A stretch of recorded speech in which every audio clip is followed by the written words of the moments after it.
ஆஃபீஸுக்கு போய் வந்து வேலை பார்க்கணும்னு சொல்லி சொல்றாங்க. ஆக்சுவலி நான் பண்றது பிசினஸ். நான் பிசினஸ் பண்ணிட்டு இருக்கேன். இதுதான் இது என்னன்னா ஆரம்பத்துல இருந்தே அவங்களுக்கு வந்து வேலைக்கு போறவங்களுக்கு தான் பொண்ணு கொடுக்கணும். ஆக்சுவலா நீங்க வீட்ல இருக்குது யாருக்கும் இடைஞ்சலா இருக்கு. அவங்கள தான் கேட்கணும். 2 பேருக்கு இடைஞ்சல் ஒன்றும் எல்லாம் இல்லை. இருந்தாலும் கூட ஒரு எல்லாரும் வந்து என்னமா உங்க மாப்பிள்ளை வேலைக்கு போறாரா இல்லையா? ஆனா போறாரு, நல்ல கை நிறைய சம்பாதிக்கிறாரு.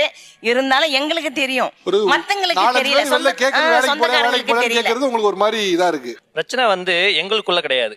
சுத்தி இருக்கிற 4 பேர் என்ன கேக்குறாங்க அதை பார்க்கணும். அதுதான் கண்டிப்பா. அந்த 4 பேர் தான் வந்து பிரச்சனை. இது என்னன்னா ஒய்ஃப் ஆஃபீஸ்க்கு போயிட்டு வந்து வராங்க.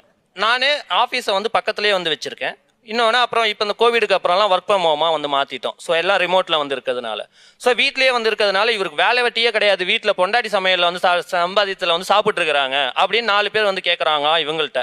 இவங்க பதில் சொல்லணும்ல அவங்க கிட்ட, இல்லைங்க அவர் பிஸ்னஸ் பண்ணுறாரு இங்கேருந்து பண்ணுறாருன்னு. அப்படியா சொல்கிறீங்க அப்படின்னு சொல்லி நேராக வந்து நம்மகிட்ட